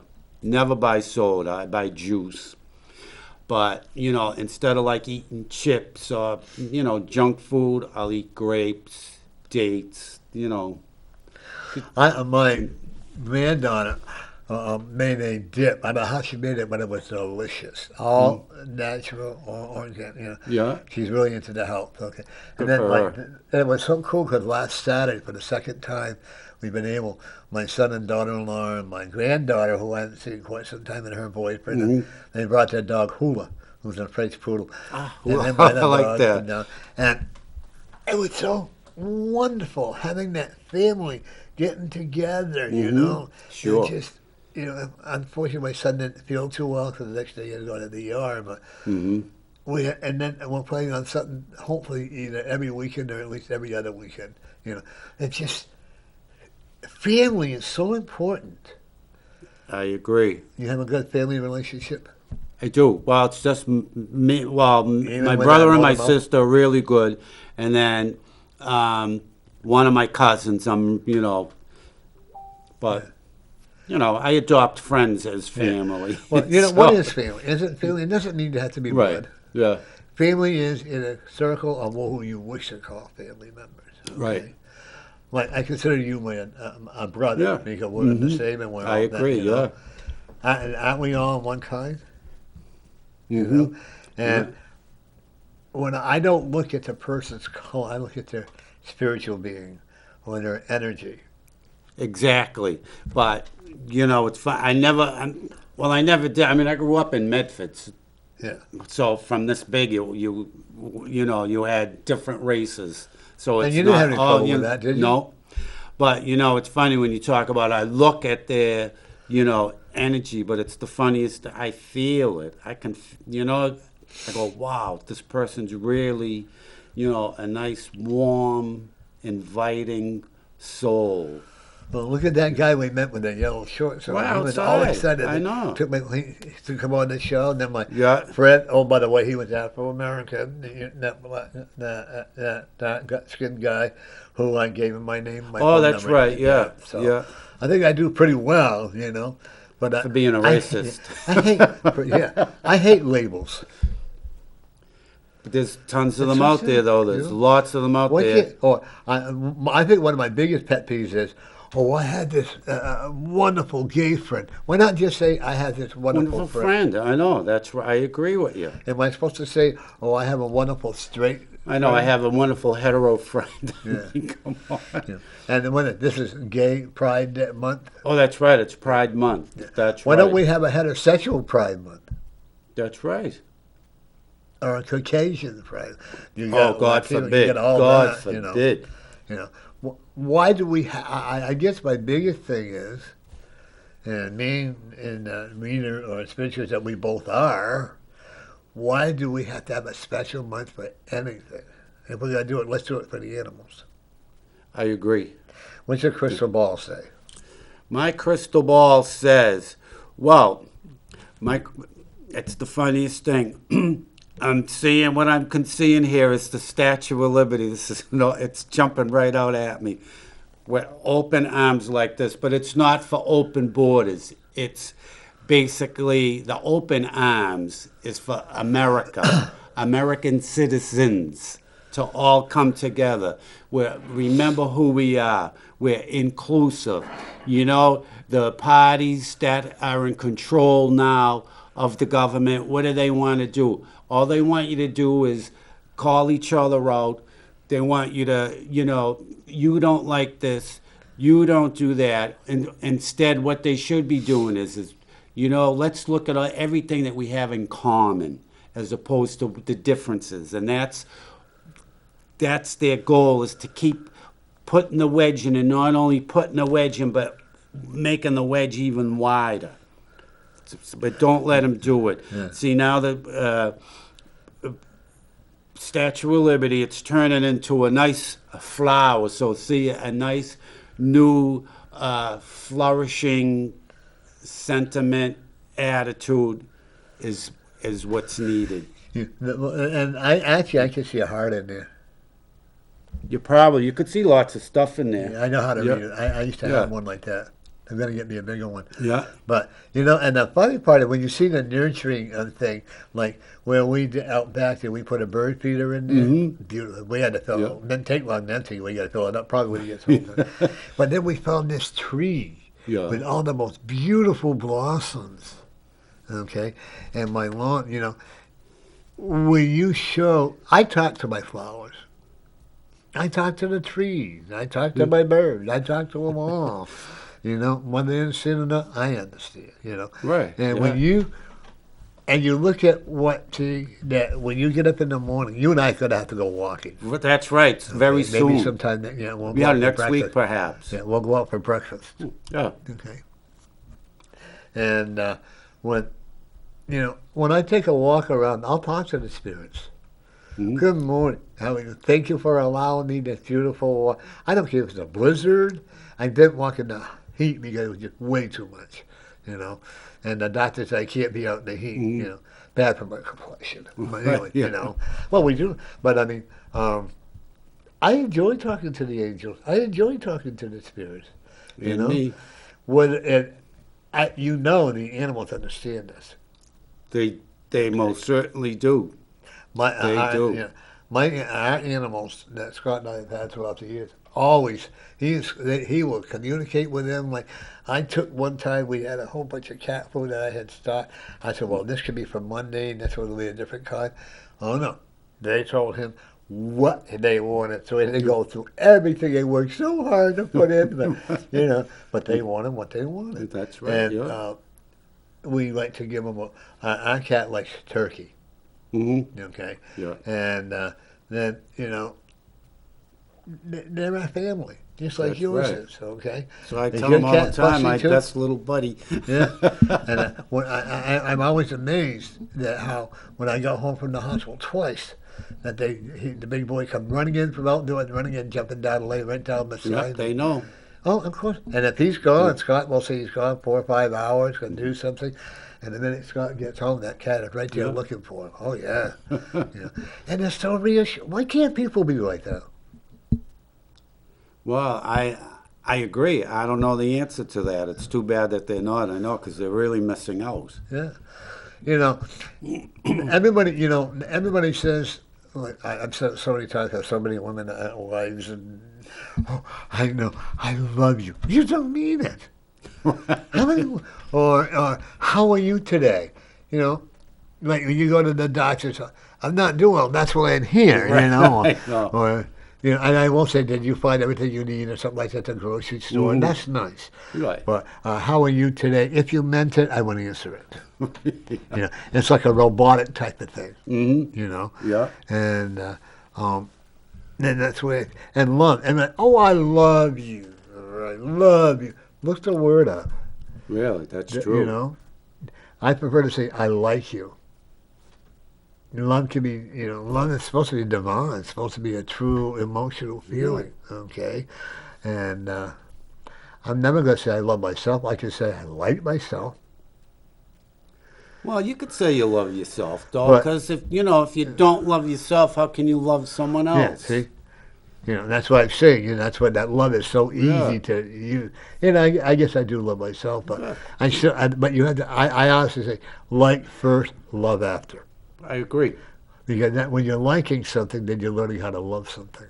Well, I agree, and it's funny because I know people. They'll date someone for 3 days, they're in love. Oh, right. I wish I could count the number of times I've been in that type of situation. But when I'd rather have them, I suppose I'd rather have them say I love you than well I hate you. You. Right, I know, blah blah blah. You SOB and everything else. I know. In the building I live in is a multi-country building. You're not only from different countries in the building I live. Multicultural. Yeah. And I get along with Culture. culture. That's the word. Yeah. We got a lady and her son from El Salvador. Lovely people. Mm-hmm. We got people from Dominican. We got people from Puerto Rico. We got all over in the building. And you know what? We all get along great. Yeah. We all Yeah. get along great. It's not, I And don't that's why think these any of us. politicians, that's what they talk about all this, who's better off than this one, the racism, and all this other stuff, and the oppression. It isn't. It's them preaching it. But when you hear stuff like this, where's the racism here? I would like to do. I think on Facebook, just go out and like they have it on YouTube, where they go to a plaza and they start singing and people start joining them, and they call it a Flash mob. Flash mob. There's no violence. No, there isn't. There's not. There's everybody's singing, everybody's applauding, everybody's looking. What does it say about this country? All right, because I was looking at, let me clear real quick. What's it say about this country? Well, Keep talking. all right, what's it saying about this country is it's right here. Here's this country. People over here. There's a big divide. There's a big wedge. We know why the big divide is there. If you don't, I'll tell you why. It's the elected politicians, particularly on the liberal and progressive side, that want to separate everyone so they can jam their anti-American policies down your throat to control you, to take power away from you and give it to themselves and stampede on your rights. But they're not going to succeed, and I see it coming like this. We're coming closer and closer and closer, and also at the same time, there's people that are really going to be vocal. People are going to start carrying other people. Hopefully, Americans are really going to wake up to the fact that, wait a minute, what's really going on? If you don't think this is Nazism with the way the media covers these politicians, good case and example, what happened with the Fauci emails. You're not hearing basically nothing about that. What about the latest revelation? Hunter Biden using the N-word. How many times in his emails? Not one peep out of CNN, MSLSD, NBC, any of those other ones. Nothing. It's all going to come to a head. And the closer it comes, the closer people start coming together and extending the olive branch, realizing what we have in common as opposed to what's different.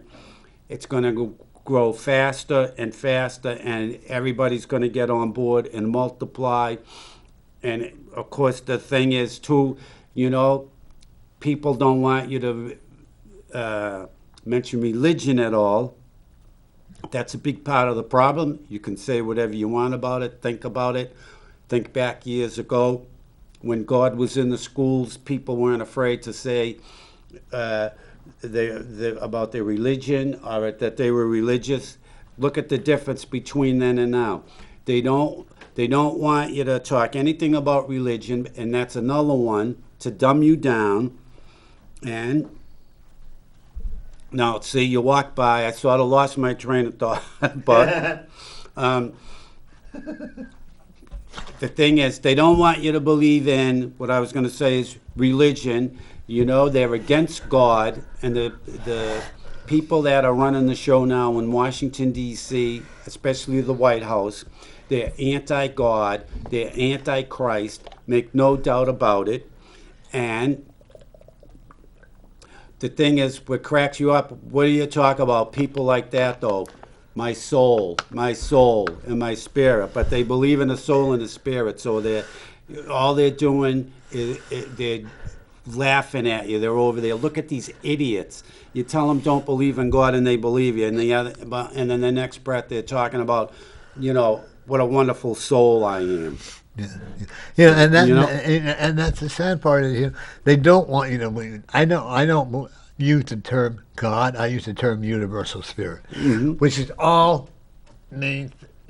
Because to me, God is the way the Christians and the born again use it. God is a very condemning man. That's supposed to be love, but right. I know that's the part I disagree with them on that, because I use the term God, but he's not condemning, and that's people say that. Oh, you always have to feel inadequate. I don't know where they get that from. Yeah. And they say that because of our sexuality or whatever, we're going to hell. And you and I do psychic readings, so we're going to hell. And I've been married more than that. All I say is I hope they have a nice air conditioning, and I hope an extra dry martini, right. to go with it. That's right. Because first of all, I believe this is hell.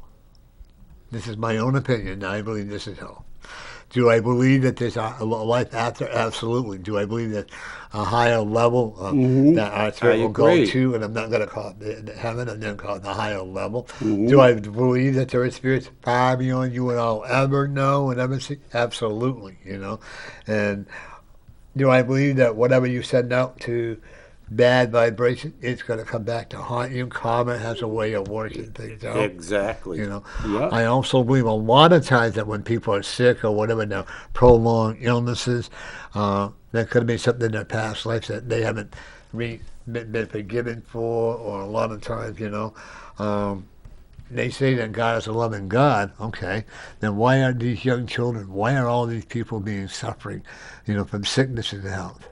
Especially the people who... Well, I'll tell you why, Norm. I'll tell you why.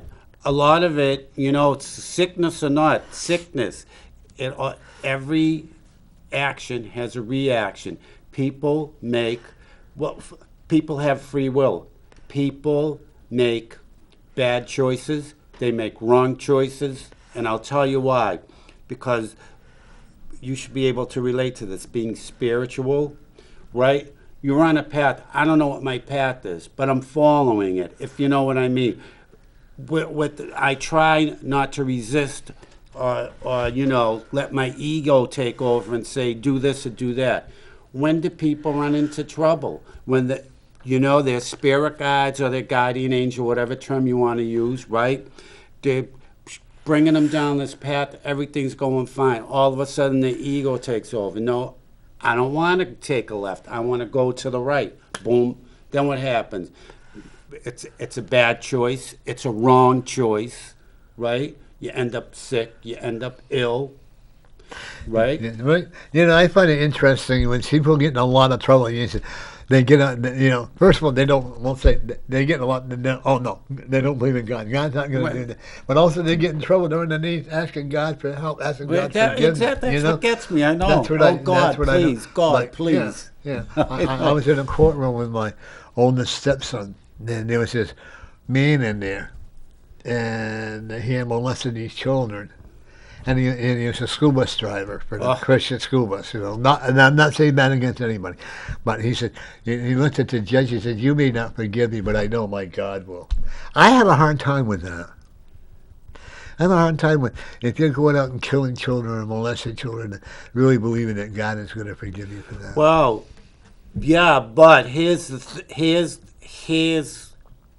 sort of cloudy area, Norm, because I think of that. right, here's the cloudy area. When we pass on to the higher realm, or whatever you want to call it, all right? So, and they say there's different stages you can go, right? So, but someone like that, right, when you pass, will say they might only go this high, Right. and they have to sort of put the stars out every night, bring them in the morning. Then you got another stage where people that didn't commit so many crimes sort of stayed in track, knew the difference from right and wrong, and practice it. Well, they go up to this level, which we'll say like my level like that would be like continuous music, with a nice cocktail and fantastic friends and family around you. So you go up to that level, if depending. That's I call it the spiritual well. Okay? You know how you have Tarzan has that green vine jump from one tree to another, and that spiritual well. I've been up and down it. It's built like it's a never ending. Okay, you're constantly climbing up those beautiful staircases. I agree. So That's what I feel all the time. And there's like a water that trickles down through on the step. And for every 2 success we may go back 4. That's why that vine is there to grab you so that you can work your way back up. Because it's a never-ending bottom, but it's also a never-ending top. Yeah. Once you actually get to the top or the old floor, I'm a firm believer that your journey is done. You're going to another level. Okay, this is what I was told. I don't know, like 20 years ago or whatever, and I believe that. I believe that we have these battles. We have these, and our world is not perfect. I agree. We never got told we were going to have a bowl of cherry. What's that song? I never promised you a rose garden. That's okay. Exactly. You remember that song? I do remember that song. That's an old country twist. I never promised you a rose garden. That's right. Folks, he's eating a mint. He just doesn't want you to see him putting it in Right, his that's mouth. right. I told him. But, but it's true. Right. You mentioned that song. I got to tell you this quick story. I was a kid. I was living in my first apartment I got was in East Boston. There was this little corner bar that had maybe 8 or 10 stools in it. That song would be playing all the time. My mom, that's just when days were fun. My mom, my foster mom, I call her. I think she was like in her 70s, late 70s, had to be, because she was like 90 when she died, 96. And every Saturday, we would go to a country bar and dance. Wow. We paid $1. I think we either paid $1 a piece of chicken and pretty good. And I don't know how many times I heard that song. And you know what? They filled the hall. People had a good time. They didn't fight. They didn't try to. I'm not saying there weren't fights going on, but, they didn't bring out guns. And, and I just can't get over it. Everybody got along with everybody, And today, you don't hear. Like with the Honorable Girard, because he is an alderman, so he's still an honorable, okay? Girard said he won't bring his wife out on the Elm Street. That's pretty sad. That is sad. And he wants to represent our city. That's pretty, when you're old people, and like when Tim Barnes, he made a couple of comments about it too. My son won't bring my daughter-in-law down here. The only time I come down here is to do the TV show. Nothing to offer us. Except to get our feet over the person who's laying on the side. And, I'm not condemning them. Everyone has a right. But why does it always have to be when the election times are around the corner? All of a sudden, that's big slurge. But that big slurge of, we're going to do this for the homeless, and we're going to do that for the homeless, or we're going to do this for the druggies, or the whole, Right. Like they had that big, I guess they got a big raid going over up in Douglas Street, because there was an area there for the homeless, and the police were going to evict them. You didn't hear about this before. Nope, they just threw them out of somewhere else. I just heard it the other day on the news. Yeah. A couple of days ago, another camp. See you later. Yeah. And I guess they built a bigger homeless shelter, but they don't want to stay there. They don't. I guess the rules are pretty stringent there, and all that stuff. And But I can, they build these homeless shelters. They're right. They don't want to stay there. But then on the other hand, all these taxpayers that are paying for a nice environment, they shouldn't have to be having to step over of them downtown. No, and I agree. But you can't, down it was in Hudson, okay? They had these people were out there begging for money at the shopping mall and stuff, so they threw them. The ALUC got into it and said you cannot. Their First Amendment right. That's right. Lowell, the same thing. When I was living in Lowell. And if you get caught on the island when they're walking the median, down, yeah, and if you get caught giving them $1 or whatever, you're the one who gets tagged, not them. Well, what happens if they fall off the medium? Well, that's true, but if I guess it's called free enterprising. I guess tax free. That's it. That's right.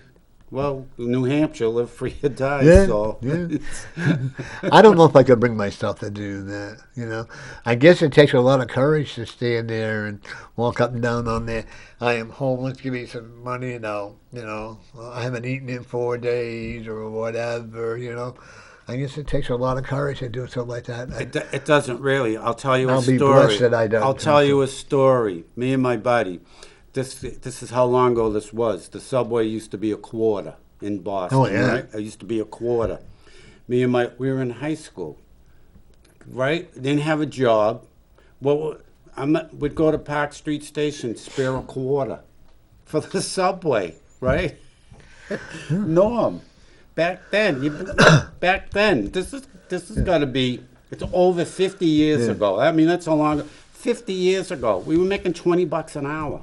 Spare a quarter for the subway. That's like we See, went I'm telling all my, I'm opening my closet door here and letting all these skeletons out. I was down at the old the Mayflower. I had this friend of mine with me that I thought and sometime come out and we're walking down the street. He says, to the guy who was a hot dog vendor, right? And he says, "How about I'm hungry. I haven't eaten 2 or 3 days." I go, "What?" And I walked away. I didn't want to. I said, "No." He looked at me and said, "I'll give you a hot dog." I go, "No, I don't need one. Whoa. If I want one, I'll pay for it." Wow. And I went to give him the money. He said, "No," because I was honest with him. I was so embarrassed. Wow, I would be. But me and my buddy weren't. No. I mean, we didn't do it a lot, but but. Hey, it gave you spending money, right? Right, yeah. That's what I mean. Well, they had $20. You do it for like an hour and off with golf, Morton Downey Jr. used to have a TV talk show. I remember him. He had 2 of the homeless people on there, and he was talking about the homeless people and how they would see them by the subway. They would make $300 or $400 a night and stay at a good hotel, and then go back out. That's right. But you know what? We're just a bunch of suckers by giving them the money. That's right. Well, I mean, it's not like, when I got a quarter for the subway. Like Ross was. You were here when Ross was here, right? Yeah. Terrell, he's running for alderman. He was here a couple of weeks ago. No, maybe you weren't. No, I wasn't on that day. Okay. I wasn't on that day. If someone is hungry, I'll be more than happy to take them, and I'll buy them some food. That's I'll bring it out to them. Yeah. And then they get upset about it. One time I gave a guy a couple dollars, I felt, and that fell out, that went down on the ground. His pants fell. He had a white fluffy pair of underwear on. I'll never forget it. And he still picked it up, and he still beat me down by the bridge. I don't know how the heck he must have flown down there, But, do I feel sad for the homeless people? Yes. Do I believe that we need to help them? Oh, absolutely. I'm not against helping the homeless. Only, but if they want to help, I don't think we should have we don't have the right to force them. I agree. We don't. Okay? That's like I like the way that now they're putting a limit on the abortion here in New Hampshire. Good. I would like to. I don't want my tax dollars paying killing babies. Well, what did Biden? Didn't he get rid of the Hyde Amendment or something, forcing us to pay for murder worldwide? Yeah. And I don't have. I wouldn't. These doctors that commit all these, as far as I'm concerned, murders. They are murders. They're accountable. They don't realize it. I met a woman. She used to do this. Okay, and she said that she started having nightmares, and she felt God, and God healed her all the stuff that she went on, and she was a voice. And you got to remember, I don't care if you're the strongest Catholic in the world or the best Protestant in the world. You know what? You're accountable. You're That's right. accountable for every child that is there. That's right. Although I do believe that the spirit of the child has gone to the other side before they take Kill it or whatever, But anyone who's contemplating abortion, they should really watch the movie Unplanned. Yeah. I'm telling you. You'd be amazed how many people that come to my office that had that done and how the nightmares they go through. I know. By the way, we're going to tell people who you are. Oh, wow. Yeah. David Balchunis, psychic reader, tarot reader, psychic ball, mediumship, 617-777-2236, biffid@yahoo.com. Check me out.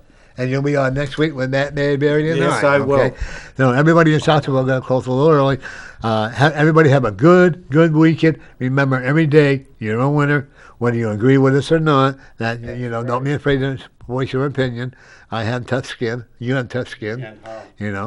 But anyway, remember, every day as you walk out that street, you get out of your bed, you go for a walk or whatever you do, remember to take a look at the sky and just be grateful. What do you call it, to God, or you call it the Spirit, or whatever. Mm-hmm. Be grateful for what you have and learn how to appreciate and like each other. I'm not going to say love each other, I'm going to say like each other. That's right, get along. And remember, every day, you're the winner. We'll see you next week.